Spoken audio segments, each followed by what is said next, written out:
Nous allons continuer avec un rhumatologue qui est un spécialiste évidemment en particulier des programmes d'éducation pour la santé et à la santé, et évidemment avec toutes ces questions autour de la vulnérabilité socio-économique. Nous accueillons le docteur Yves-Marie Pers, maître de conférence et praticien hospitalier dans l'Institut ici d'immunologie clinique et thérapeutique ostéo-articulaire du CHU de Montpellier. Merci beaucoup, bienvenue. Je vous remercie pour l'invitation. Et je vous remercie aussi de nous donner l'opportunité de présenter ce travail qui est à la fois un essai clinique avec de la rigueur, mais également une aventure humaine. Et c'est aussi tout l'enjeu, vous allez l'illustrer, de cette étude. Alors, je n'ai pas de conflit d'intérêt particulier avec l'étude. Alors, EFI chronique, c'est un anachronisme, hein, donc c'est un projet avec les petites étoiles qui a été financé par l'Europe. Autour des maladies chroniques.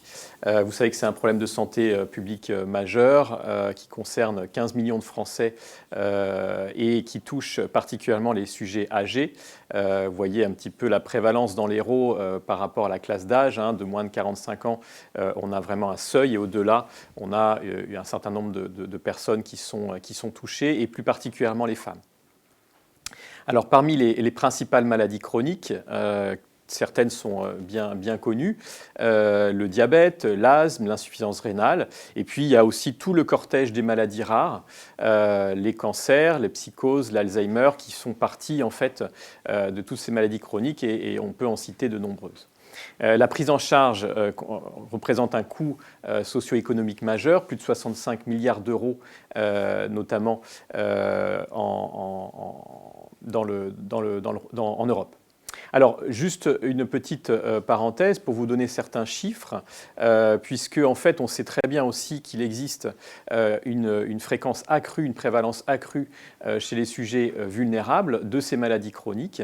Et on considère, selon les chiffres, hein, notamment sur les revenus médians, que la fréquence de vulnérabilité, et là, c'est les chiffres de pauvreté entre les 5 pays européens qui sont concernés par cette étude, varie entre 13 et 20%, donc ça constitue un enjeu majeur. Alors, l'un des éléments essentiels dans la prise en charge des maladies chroniques, et on est dans cette thématique d'éducation, c'est d'apprendre aux individus à mieux gérer leur pathologie. Et donc, ça fait partie d'un concept, hein, que la capacité de l'individu à gérer ses symptômes, son traitement, ses conséquences, a un intérêt majeur pour changer son style de vie. Alors ça, c'est une théorie qui a été développée il y a un certain nombre d'années par Albert Bandura à l'université de Stanford et mis en pratique par Kate Lorig, qui est une infirmière et qui a mis en place justement des programmes d'éducation à la santé assez généralistes, puis ensuite plus adaptés à certaines pathologies, le diabète, le VIH, l'hépatite C notamment. Et ça s'est basé sur un certain nombre de concepts qui sont, donc ces 4 concepts qui sont décrits là, donc un soutien positif des patients avec un échange par groupe des expériences entre eux. Donc il y a une vraie dynamique de groupe qui s'installe, et puis ça a pour but aussi de changer les comportements et changer les croyances. Alors, ce programme d'autogestion des maladies chroniques, c'est un programme qui est bien connu des pays anglo-saxons, les États-Unis, le Canada, où il y a pas mal d'échanges aujourd'hui et demain dans le cadre de ce congrès. Donc, certains nombre peut-être d'entre vous le connaissent déjà, mais c'est un programme qui était en activité à la fois dans les pays de langue anglaise ou de pays de langue hispanophone, et qui n'était pas du tout actif en France notamment. L'idée, c'était de baser ces programmes sur un plan d'action pour chaque individu participant à ces programmes et d'essayer de les résoudre soit individuellement, soit à l'aide du groupe, à l'aide des ateliers de groupe que je vais vous détailler par la suite. Et donc l'idée, c'était vraiment c'est un programme généraliste pour essayer de redonner des conseils assez généralistes sur le mode de vie notamment plus sain. Alors, ce programme, il était à la base justement du projet EFI chronique, qui est un projet européen qui visait justement à mettre en place dans les pays européens qui n'avaient pas encore l'occasion de bénéficier de ce programme et cette stratégie. Et l'originalité, c'était surtout de s'adresser à des patients atteints de maladies chroniques et surtout en situation de vulnérabilité socio-économique. Et je tiens aussi à le préciser que ça s'adressait également à des proches aidants qui étaient en situation de vulnérabilité socio-économique. Alors c'est un projet qui a été soutenu par l'Union européenne, financé pendant 3 ans. Et là, la semaine dernière, ce programme s'est achevé. Et également, on a eu la chance de bénéficier du soutien de l'ARS Occitanie pour faciliter l'organisation de cette étude. Nous avons mis en place également un accord réglementaire pour permettre d'inclure les patients dans le cadre de la recherche clinique. Alors, les 5 pays qui étaient concernés, donc il y avait la France et notamment la région occitanienne, et également donc, le coordonnateur c'était l'Espagne, le Royaume-Uni, Rotterdam en Hollande et la région de Gênes en Italie. Alors, je vais vous présenter maintenant l'engagement des acteurs. Je vous ai dit que c'était une aventure humaine et ça a été facilité aussi par d'abord un travail de communication pour faire connaître cette prise en charge. Donc, on a mis en place un certain nombre de réunions, de rencontres avec des personnes impliquées dans le domaine de la vulnérabilité, de la santé au niveau social. Donc, on a beaucoup communiqué. Et donc, on a mis en place une organisation avec donc, des associations de patients qui ont été assez moteurs dans le projet, des associations du milieu social, et également des institutions politiques, des organisations administratives et bien sûr des hôpitaux qui ont facilité l'inclusion des participants.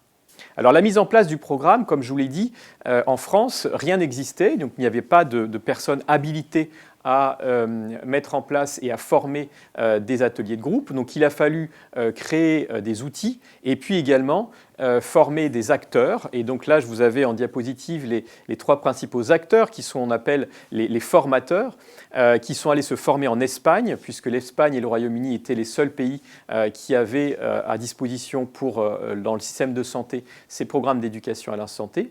Et donc ils sont allés se former en Espagne et par la suite, ils ont pu former un certain nombre d'animateurs. Et les groupes étaient en fait animés par des animateurs, des binômes, voire des trinômes, qui comportaient à la fois un patient et également un professionnel de santé pour être plus à même de s'adresser à ce public vulnérable et atteint de maladies chroniques. Voici un petit peu l'organisation, assez pyramidale, mais très structurée. Alors, en Occitanie, nous avons formé durant ces 2 années 42 animateurs, la plupart autour de la région de Montpellier, mais également dans les zones rurales autour de Montpellier et également dans le Gard. Donc vous voyez un petit peu la répartition. Assez rapidement, on s'est adressé au domaine rural parce que ça correspondait un peu aux besoins des associations de proximité, mais aussi au retour qu'on avait pu avoir pour s'adresser à cette population vulnérable, à la fois avec l'éloignement géographique. Et donc on a formé volontairement des animateurs qui étaient proches du lieu de vie des participants, et notamment dans l'RPI du Cœur d'Hérault. Alors, comment était constitué ce programme? Alors, je vous l'ai dit, c'était animé par 2 animateurs, des binômes, et pendant 6 semaines consécutives, ils ont réalisé des ateliers hebdomadaires, donc d'à peu près 2 heures, 2 heures et demie, où ils ont abordé énormément de notions différentes, à la fois des choses sur l'amélioration de la qualité de vie, mais également aborder des notions d'activité physique, des notions d'alimentation, des notions de relaxation, des notions également sur la communication avec l'entourage et également aborder aussi des notions d'observance médicamenteuse. Et puis à chaque séance, ce qui était intéressant, c'est que chaque participant repartait avec un objectif. Donc il avait ce contrat, ce plan d'action derrière, et la semaine suivante, il devait répondre de ces objectifs et le groupe facilitait ces échanges. Et donc c'est au fur et à mesure justement de ces ateliers que progressivement la confiance s'est installée et également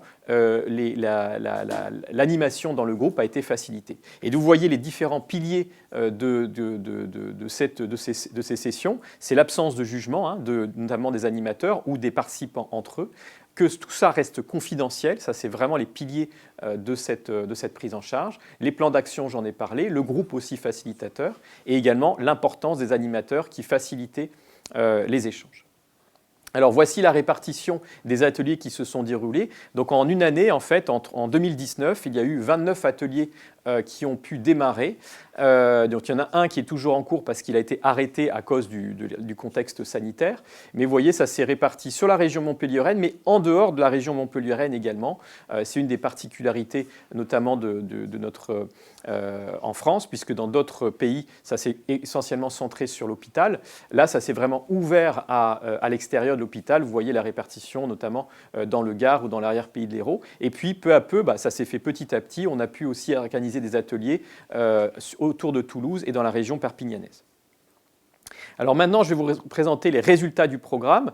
Alors, on a eu la chance justement de participer au dernier meeting la semaine dernière. Donc, on a à disposition maintenant l'ensemble des patients et des participants de ce programme. Donc, c'est une étude de bonne qualité puisqu'on a pu recruter dans les 5 pays européens près de 3000 participants.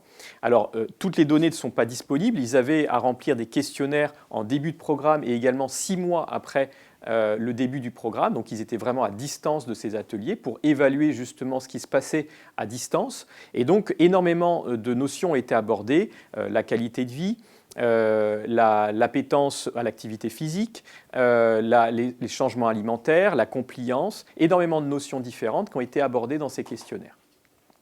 Alors, pour des raisons de rigueur, uniquement les participants qui avaient assisté à au moins 4 des 6 sessions ont été pris en compte. Et puis, il y avait, comme toujours en recherche clinique, des données manquantes. Mais sur le lot, on a quand même pu avoir à disposition près de 1800 questionnaires à baseline et puis 1200 à 6 mois. Donc, on a pu faire une comparaison de l'évolution des participants entre le jour de l'inclusion, leur participation à l'étude et les 6 mois. Alors, voici la répartition entre les différents sites, donc Hollande, France, Italie, Espagne et Royaume-Uni. Donc vous voyez la répartition. Alors l'Espagne et le Royaume-Uni ayant déjà une expertise, une expérience sur ces programmes a inclus beaucoup plus de patients que les autres pays. Mais vous voyez qu'en France, on a réussi à inclure près de plus de 200 participants, ce qui est en une année assez considérable. Et puis, vous avez la répartition en fonction du suivi. Et donc, à peu près entre les pays, vous avez à peu près des questionnaires qui ont été rendus dans entre 60 et 80% des cas, alors que ce sont encore des chiffres intermédiaires, puisque avec la Covid, eh bien, il y a eu un certain retard dans l'acheminement des questionnaires. Et donc, ces données vont être aussi complétées dans les mois qui viennent. Alors voici la répartition des participants. Vous voyez qu'il y avait plus de 2/3 des cas des femmes, que la moyenne d'âge était aux alentours de 60 ans, que quand on fait la comparaison des participants et des critères des participants entre les différents sites pilotes, vous voyez qu'en fonction de chaque organisation locale, il peut y avoir des variations. En France, par exemple, les participants étaient plus jeunes. Au niveau des participants, essentiellement c'était des femmes, mais par exemple au Royaume-Uni, il y avait une moitié de femmes, une moitié d'hommes, alors qu'en Italie c'était plus de 80% de femmes. L'Italie étant un site où les patients étaient recrutés notamment via les structures équivalent d'EHPAD, donc les sujets âgés essentiellement. Donc c'est probablement pour cette raison il y a une majorité de femmes. Les participants vivaient seuls et on était le pays où les participants vivaient le plus souvent seuls dans 46% des cas, donc c'est relativement important. Et puis le niveau économique et éducationnel était le plus bas en Espagne et les pays où les participants étaient le plus souvent non bénéficiaires d'un travail, donc non employés, c'était les Hollandais et l'Italie. Probablement lié à l'âge aussi.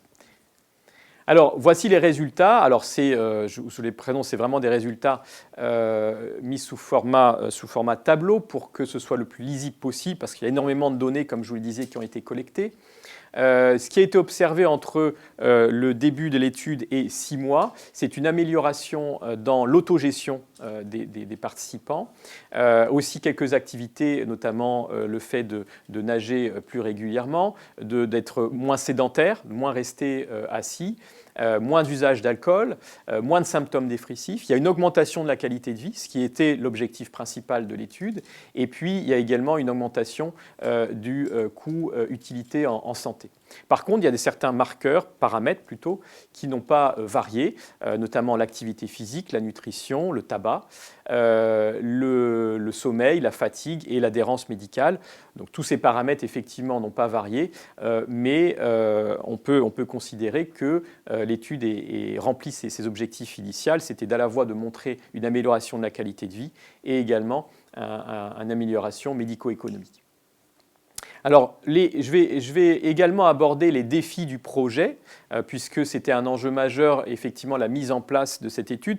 Pourquoi ? Parce que ça s'adressait d'une part à une maladie chronique, les patients atteints de maladies chroniques, certes, mais en situation de vulnérabilité. Et on s'est vite aperçu qu'en contactant les associations de patients, c'était un vrai enjeu.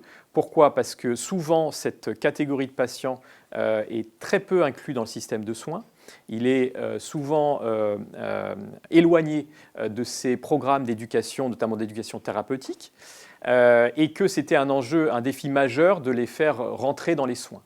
Et par cette démonstration, notamment sur ces résultats-là, et puis par un travail aussi qui a été mené par le docteur Fraxo et qui vous présentera mercredi ou jeudi matin son travail, notamment qualitatif, elle va vous montrer aussi que les participants au programme ont vraiment eu un sentiment d'amélioration de leur vie quotidienne. Ce qu'on appelle l'empowerment, l'amélioration de leur contexte personnel, leur gain en confiance, et ce qui a permis vraiment de changer le paradigme et de leur permettre de reprendre contact avec leur entourage, de recommuniquer avec leur médecin et donc de se remettre dans les soins. Et ça, c'était vraiment un enjeu majeur. Et puis autour de cette casquette du projet, c'est aussi de mettre en réseau les personnes et les associations qui travaillent autour de la vulnérabilité. Et on sait très bien qu'il y a plein d'initiatives en France et puis dans les autres pays européens pour prendre en charge ces patients. Mais ce qu'on s'est rendu compte aussi, c'est qu'il y a un manque de lisibilité de certains programmes et surtout de cohésion entre les programmes pour faciliter justement la prise en charge. Et donc c'est aussi peut-être l'enjeu de demain, c'est de mettre à disposition un dispositif qui soit plus territorial et qui permette d'améliorer la prise en charge de ces patients. Alors, pour construire le programme, ça a été un défi majeur aussi, puisque mettre en place ça, former les animateurs, former initialement aussi les formateurs, et ensuite coordonner cette mise en place, en plus dans un système où il n'y avait pas de recherche clinique organisée en dehors de l'hôpital, c'était un défi majeur. L'objet aussi de suivre ces participants sur 6 mois, ce n'était pas une chose non plus aisée parce qu'ils ne sont pas habitués à la recherche clinique. Et puis, ce qui était aussi cette aventure, c'était aussi d'impliquer les acteurs de terrain, notamment les animateurs, mais aussi les acteurs institutionnels, les associations. Et ça, c'était un enjeu majeur. Et c'est pour cette raison-là que je vous en parlerai, qu'il y a aussi ces perspectives de diffusion de ce projet sur le territoire. Et puis, bien sûr, l'enjeu, c'était de recruter les participants. Et là encore, les acteurs de ce projet, et notamment les animateurs de terrain, les associations, ont grandement participé à ce recrutement.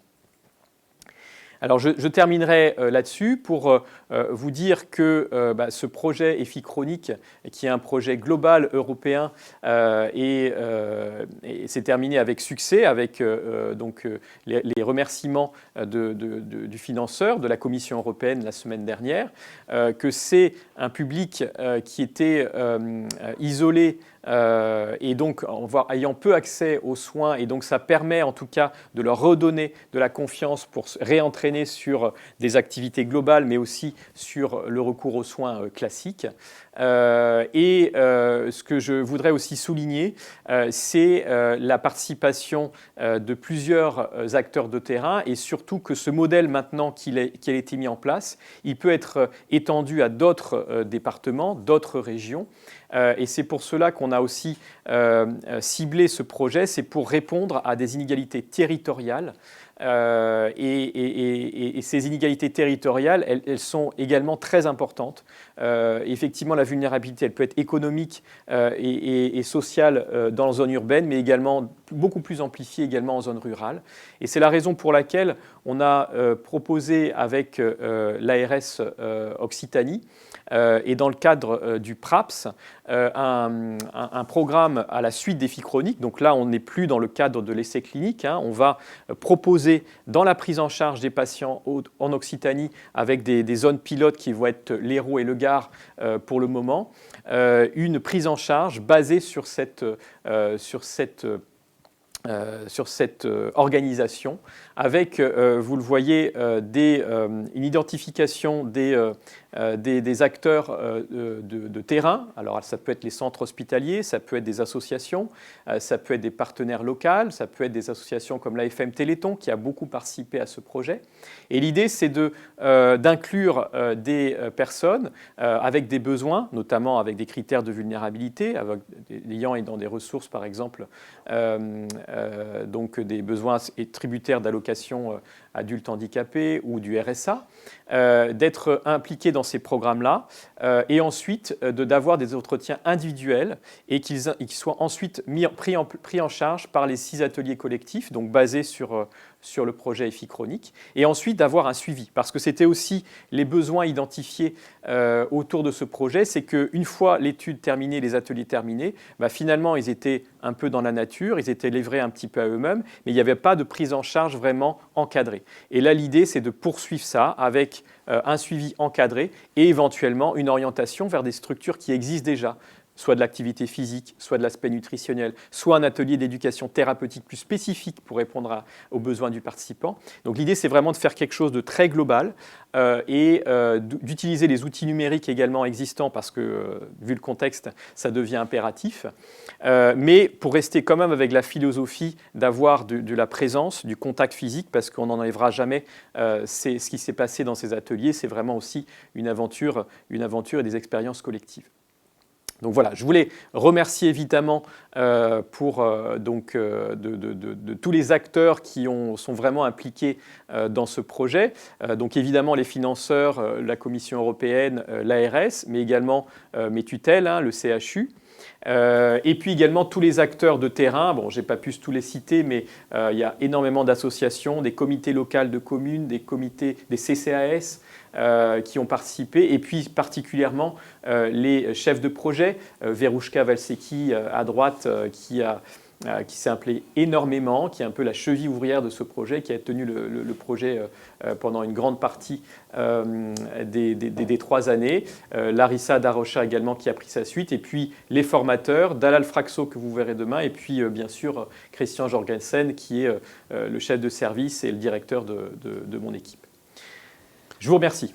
Merci, Dr Pers. C'est assez impressionnant de voir que la recherche peut également se faire à un niveau européen et que finalement on peut aussi, souvent on est en train de se plaindre dans les interventions non médicamenteuses en disant qu'on ne peut pas faire de recherche, ce n'est pas possible. Vous avez réussi l'impossible d'arriver à obtenir des fonds européens pour faire une recherche à un niveau européen.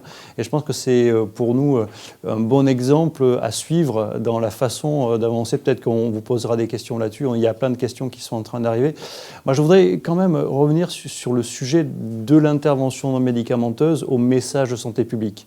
Il est clair que dans les médias, on a l'impression qu'il suffit de donner cette information en bas des publicités, bougez plus, mangez mieux, etc. Et ça peut suffire. Et finalement, ce que vous montrez, c'est que c'est bien un programme, donc une intervention non médicamenteuse avec un protocole, des ateliers co-construits et quelque chose de bien plus protocolisé qui peuvent arriver à des bénéfices. Comment vous avez pu avoir des difficultés parfois à faire entendre dans notre système un peu franco-français cette différence entre le message générique et le protocole, donc l'intervention non médicamenteuse? Est-ce que ça a posé des problèmes? Alors, ça n'a pas forcément posé de problème. Je pense qu'effectivement, lorsqu'on est baigné un peu dans la communication, dans les messages, je pense qu'on est assez passif, on est moins actif, moins acteur, et que du coup, on fait moins attention.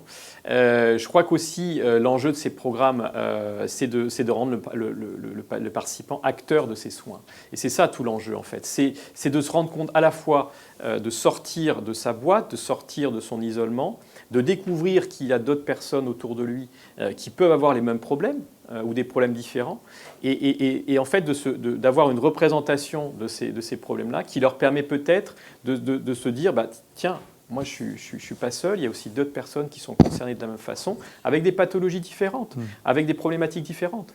Mais le phénomène de groupe est évident. Et puis après, il y a effectivement l'aspect protocolaire. Je crois que l'intérêt de ce programme, c'est aussi de répondre à justement des besoins généralistes qui ne sont pas forcément ciblés sur telle ou telle pathologie. Et je crois que c'est déjà une première approche. J'aurais même tendance à penser que ce type d'approche, il est peut-être généralisable en prévention primaire, pas forcément en prévention secondaire lorsqu'on a déjà une maladie chronique. Je pense que ça peut s'adresser tout simplement à la prévention primaire parce qu'effectivement, on est baigné par des informations, mais qui sont finalement dans notre flou artistique, dans notre entourage, qui baigne, mais on se dit, ah bah tiens, et quand ça nous concerne à un moment donné, on se rend compte, bah oui, j'avais eu cette information-là, mais jamais je m'étais impliqué de cette façon. Et le fait d'être maladie chronique, il y a souvent aussi des messages dans la santé publique et dans la prévention primaire en disant attention, vous allez peut-être générer des inégalités sociales. Donc il ne faut pas aller dans cette direction-là parce que potentiellement vous allez générer des inégalités sociales. Alors que là, vous montrez l'inverse et il y a de plus en plus de littérature qui disent mais non, au contraire, les gens précaires, fragiles, vulnérables sont ceux qui vont en profiter.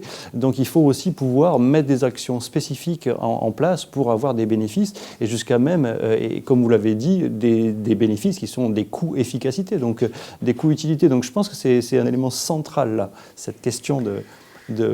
On est d'accord. L'enjeu, c'est d'être le plus généraliste. J'en ai parlé, mais je crois que cette population, on s'est rendu compte, elle n'était pas impliquée dans les programmes actuels. Et c'est un peu finalement notre faute, parce qu'on met à disposition des programmes, mais c'est les personnes peut-être les plus cultivées, les plus impliquées dans leur pathologie, qui vont bénéficier de ces programmes actuels. Et ce n'est pas la population vulnérable, isolée, etc. Donc je crois qu'effectivement, il faut un peu changer de paradigme, il faut davantage s'adresser à ce type de profil de patients. Bien sûr, c'est plus difficile. Bien sûr, avec les outils de communication, il y a plein de problématiques qui sont soulevées. On peut considérer aussi que les outils numériques vont être moins accessibles à ce type de population, mais pas forcément. Maintenant, avec des smartphones, on peut faire énormément de choses. Je crois que c'est effectivement on répond à un besoin qui n'est pas satisfait. Et je pense que c'est une façon de le faire par ce programme-là. Une question en citant quand même la personne qui l'a écrit. Bravo pour cette belle étude très inspirante. Quelle est la formation, quel est le background des animateurs qui ont fait ces interventions auprès des patients ? Excellente question. Le concept, c'est que ça doit s'adresser d'abord, en fait, volontairement, c'était des binômes de patients et de professionnels de santé. De patients, pourquoi ? Parce que sentiment d'appartenance par rapport au groupe et donc faciliter aussi l'échange, et puis le professionnel de santé pour faciliter aussi le lien avec les éléments qui ont été discutés. Combien de temps ça a pu prendre ? Eh bien, c'est assez long parce que d'une part, on a dû former les participants, on a dû former les participants, certes, mais d'abord en amont les animateurs. Et c'est un processus qui a duré 6 mois, 1 an pour faire toutes ces étapes-là. Et ensuite, le recrutement s'est fait au fil de l'eau sur l'année 2019. Donc vous voyez, sur une année, on a réussi à inclure près de 232 participants, exactement. Merci infiniment, Dr Pers. C'était vraiment inspirant. Encore une fois, je cite l'internaute, mais je pense que c'est un élément central de voir que nous avons fait un petit travail qui montrait qu'il y avait plus de 15 millions d'euros qui étaient investis dans le ministère de la Santé sur la recherche, dans les PHRC sur les interventions médicamenteuses. Donc il y a aussi des fonds européens. Donc je pense que les collaborations avec les structures hospitalières pour mener des essais ou des études, peu importe, elles ne sont pas que des essais cliniques, mais c'est un élément tout à fait central. Vous nous l'avez bien démontré. Donc vous savez que vous avez également la possibilité d'échanger à travers l'application pour poser un certain nombre de questions. S'il faut, on pourra les relayer au docteur Yves-Marie Pers si nécessaire. Nous le remercions infiniment de cette présentation.